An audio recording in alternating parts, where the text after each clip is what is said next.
Partout où tu trouveras, ta vie de prière doit être continuelle. Tu ne dois pas arrêter. Si tu arrêtes, tu es un rétrograde. Amen. Alléluia.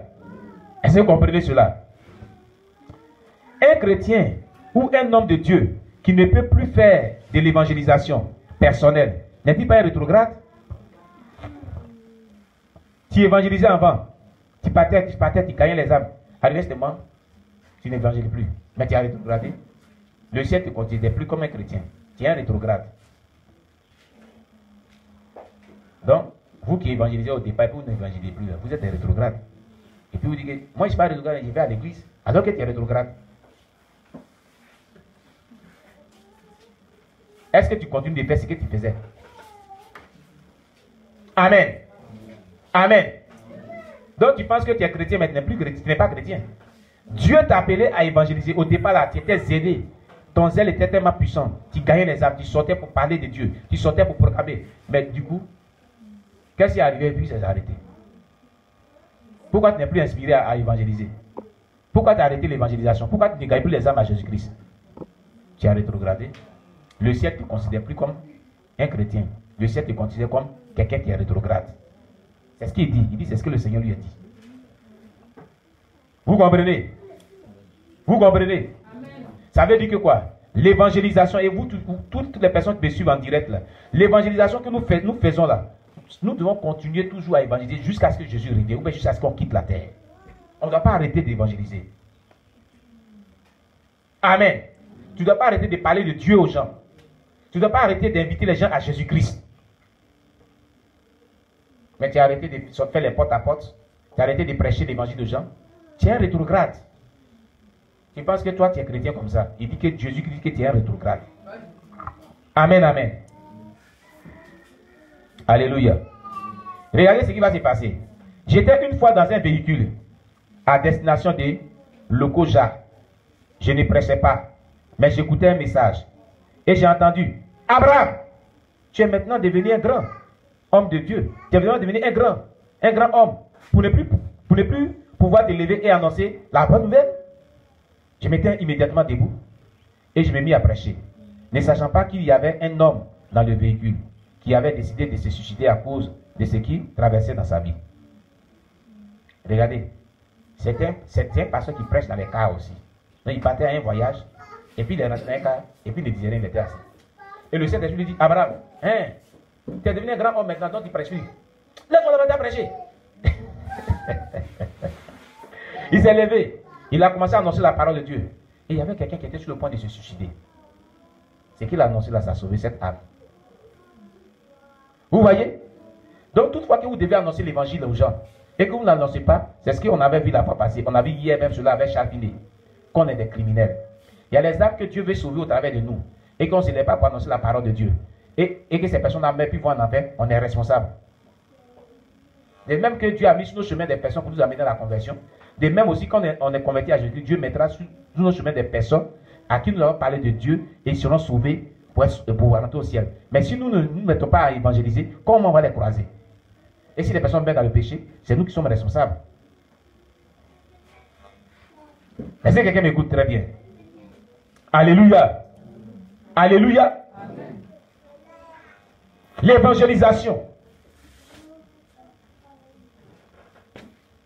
Si un chrétien ou un ministre de Dieu pense être devenu tellement grand qu'il ne pourrait plus faire l'évangélisation personnelle, Edores est déjà un renégat. C'est-à-dire il est d'or et déjà un rétrograde. C'est-à-dire que si tu penses que toi tu ne peux plus rien faire, que tu es arrivé et que vraiment tu es béni et tu ne l'es plus pour faire l'évangélisation porte à porte que tu faisais au départ, il faut te dire que tu es déjà un rétrograde. Le ciel t'oublie, le ciel ne te considère plus. Et c'est comme ça, nous les pasteurs, aujourd'hui, quand nous on commence à être bénis, on ne sort plus faire les porte à porte. On ne sort plus pour aller évangéliser. Il y a des soeurs, il y a des frères en Christ, quand ils commencent à toucher la bénédiction, et il y a des... Oh Seigneur Jésus-Christ, je connais des soeurs, qu'elles sont rentrées dans le foyer. J'ai gagné plus de temps, parce que ici, une femme de foyer, c'est quand les jeunes filles étaient à la jeunesse là qu'ils sortaient pour aller évangéliser. Qui vous a dit qu'on n'évangélise pas quand on est femmes mariées? On peut aménager notre temps. Même si on est surchargé, comment? Tu vas au marché, tu peux annoncer l'évangile à quelqu'un sur la route. Pour un petit temps. Laisse-toi inspirer par Dieu. Alléluia. Laisse-toi inspirer par Dieu. Bon, les réalités des gens qui sont en Europe, là, c'est pas la même chose, hein, parce que Pasteur Armand est venu nous dire qu'en France comme cela, si on te voit annoncer l'évangile à quelqu'un dans les rues, on te condamne. On appelle ça des prosélytes. Bon, nous qui sommes en Côte d'Ivoire ici, là, au marché, on est libre, on peut faire tout. Amen. Voilà. Gloire à Jésus-Christ. Je vais poser dans la semaine, qui a annoncé la parole de Dieu à quelqu'un? Qui a prêché l'évangile à quelqu'un? Voilà, on va faire un petit test. Dans cette semaine-là, qui a évangélisé? Vous êtes des rétrogrades. C'est ce que ça veut dire. Vous êtes des rétrogrades. Dans la semaine, il y a même quelqu'un qui a dit Jésus t'aime à quelqu'un. Donne ta vie à Jésus à quelqu'un qui est païen. Vous voyez ce que ça fait? Vous savez ce que ça fait? Voilà ce qu'il est en train de dire. C'est comme si nous sommes des rétrogrades. Amen. Alléluia. Chers bien-aimés, lèvons-nous, annonçons l'évangile aux gens. Prêchons Jésus-Christ, son amour pour l'humanité. Parce qu'il s'est donné la croix pour que l'humanité soit sauvée. Jean 3, verset 7 nous dit, car Dieu a tant aimé le monde qu'il a donné son Fils unique, afin que quiconque croit en lui ne périsse point, mais qu'il ait la vie éternelle. Alléluia. Prêchons cet évangile d'amour. Et que le Saint-Esprit touche le cœur des gens, pour que les gens se convertissent à Jésus-Christ. Amen. Si nous arrêtons cette œuvre d'évangélisation, eh bien, Dieu nous dit au travers de l'expérience d'Abraham que nous sommes des rétrogrades. Alléluia. Je vais terminer le chapitre 3, il reste maintenant quelques phrases pour terminer. Il est dit, si un chrétien ou un ministre de Dieu pense être devenu tellement grand qu'il ne pourrait plus faire l'évangélisation personnelle, il est d'ores et déjà un renégat. Lorsque quelqu'un lisait assidûment la Bible auparavant, voilà encore une autre chose encore, écoutez très bien. Lorsque quelqu'un lisait assidûment la Bible auparavant, mais qui n'est plus animé de cette envie irrésistible de lire la Bible, et chaque fois qu'il essaie de la lire, il se met à somnoler. Cette personne montre déjà des signes de régression. Tu étudiais la Bible personnelle, tu lisais la Bible. Maintenant, quand tu veux lire, maintenant tu veux comme poulet.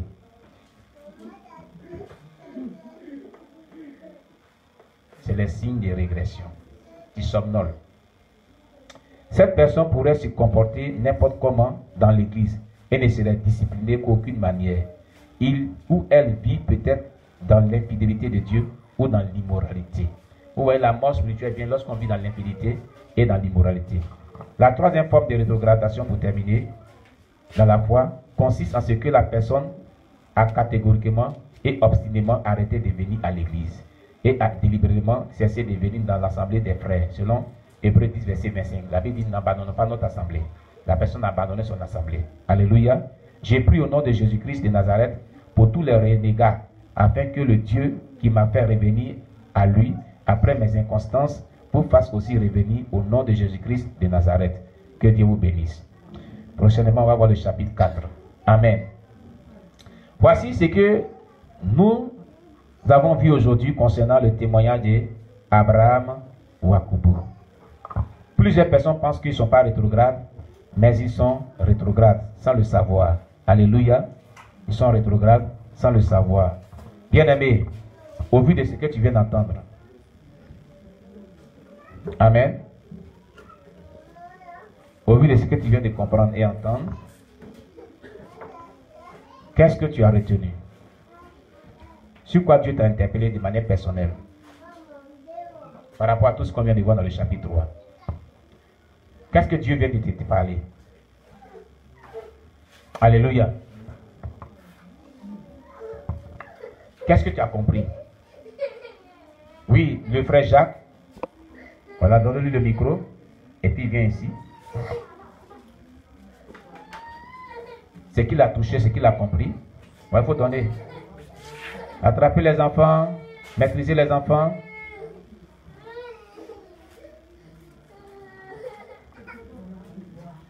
Oui, il faut passer bien ici. Voilà, pour que tu sois bien. Voilà.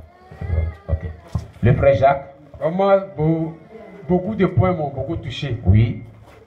Par rapport à cet homme de Dieu qui vient d'enseigner. Il y a beaucoup de points qui m'ont touché. Et à côté, c'est-à-dire quand tu diriges à l'église, tu t'intéresses pour les gens, et puis toi-même tu n'arrives pas à intercéder à la maison, qui est déjà rétrogradé. Ce point-là m'a beaucoup touché. Voyez, souvent on vient, on dirige à l'église, on prie pour les cas, on prie aussi, on intercède pour nos frères et sœurs, mais nous, quand on arrive à la maison, on n'a pas une vie de prière. Quand on arrive à la maison, on dort, on ne gêne même pas. Ce côté-là m'a beaucoup touché. Maintenant, le côté, l'évangélisation. Quand on évangélise, on évangélise 1 mois, 2 mois, 3 mois, certains temps on arrête, on n'évangélise plus. Mais on se dit qu'on est chrétien. On se dit que du moment qu'on vient à l'église et on écoute la parole de Dieu, on est chrétien. On n'est pas rétrogradé. En tout cas, le côté m'a beaucoup touché. Parce que c'était un moment, j'évangélisais et j'ai arrêté. Souvent, on dit nos frères, quand on encourage nos frères et sœurs au dehors, on dit, oh, toi qui as rétrogradé, tu ne veux plus à l'église, tu ne veux plus aux enseignements. Pourtant, nous-mêmes, on a rétrogradé aussi, sans le savoir. En tout cas, le côté m'a beaucoup touché. Sans le savoir, on en a rétrogradé. Troisième point, on n'en arrive pas à pardonner au prochain. On garde les rancunes dans notre cœur, la colère. On n'arrive pas à pardonner. Cela aussi, nous amène à rétrograder. En tout cas, ça m'a beaucoup touché. Ça m'a beaucoup touché. Dans ce point-là, beaucoup de points m'ont touché. Mais les 3 points-là, en tout cas, beauté et l'évangélisation, m'a beaucoup touché. Au plus, le 4e point, on n'arrive pas, souvent tu médites, c'est un moment tu arrêtes de méditer. Mais quand tu veux méditer, tu te forces, c'est l'assouplissement, c'est le sommet qui vient. Quand tu prends un verset, tu ne termines pas le verset, et puis le sommet t'emporte. En tout cas, beaucoup, ça m'a touché. Et puis ça me touche, ça me fait mal. En tout cas, vraiment, il m'a donné la force de me révolter. Il m'a donné la force aussi de me lever dans la prière, dans la méditation et dans l'évangélisation. Parce que tout cela peut nous condamner devant le Seigneur. En tout cas, vraiment, ça m'a beaucoup touché. On acclame le Seigneur Jésus-Christ pour le frère Jacques. Vraiment, il a touché les points vraiment centraux de ce qu'on vient de dire. Qui d'autre aussi? Oui, il y a maman pasteur. Voilà, maman pasteur veut dire ce qu'elle a retenu, ce qu'il a touché à elle aussi, ce qu'elle a compris. Voilà, par rapport à tout ce que nous venons de voir. Il faut venir vers ici, il faut approcher un peu, voilà, c'est bon là. C'est bon, voilà. Par rapport à tout ce que nous venons de voir, voilà, ce qui veut dire que si nous ne gardons pas nos cœurs, voilà, par rapport à la colère, tout ce de péchés que la Bible mentionne, si on ne garde pas nos cœurs contre ces péchés-là, c'est-à-dire aux yeux des hommes là, on vient à l'église. C'est-à-dire tout ce qui a été dit ici, là, hein, voilà, on a déjà, ce n'est pas bien de rentrer dans les détails pour ne pas être long. Tout ce qui a été dit ici, là, dans le témoignage, là, voilà. Si on ne garde pas nos cœurs loin du péché, si on ne fait pas l'œuvre de Dieu, c'est-à-dire aux yeux des hommes, là, on vient à l'église. Mais aux yeux de Dieu, nous sommes des rétrogrades. Voilà. Donc, ce qui est important, c'est que vraiment, nous devons vraiment nous atteler, vraiment à appliquer tout ce qui a été dit ici à nos vies. Pour ne pas que nous soyons surpris que Dieu nous dit que nous sommes des rétrogrades. Et cela va nous conduire en enfer. Que Dieu te bénisse. Merci beaucoup. Voilà, qui va dire quelque chose, bien, qui veut ajouter quelque chose? Ou bien on est d'accord avec tout ce qu'ils ont dit. Ils ont tout résumé. Amen. Voilà, tenez le micro, ils ont tout résumé. Voilà. S'il n'y a pas quelque chose d'autre à ajouter, que c'est la même chose, c'est déjà l'essentiel. Amen. Voilà. Alors, chers bien-aimés, ça veut dire que quoi? Que depuis longtemps, si tu te reconnais dedans, au vu de ce qui s'est passé là, si tu te reconnais dedans, ça veut dire que toi tu pensais que tu étais chrétien. Mais tu n'es pas chrétien. Tu avais rétrogradé, tu étais un renégat. Tu avais rétrogradé depuis longtemps, puis tout ce temps, toi tu pensais que tu étais chrétien. C'est la grâce de Dieu qui fait que tu es encore en vie. Sinon, si tu mourais dedans, tu vas en enfer. Alléluia. Donc, chers bien-aimés, nous allons prier le Seigneur. Alléluia. Nous devons prier le Seigneur. D'abord, on va demander pardon à Dieu pour nos péchés. On va se repentir. Parce que nous sommes des rétrogrades.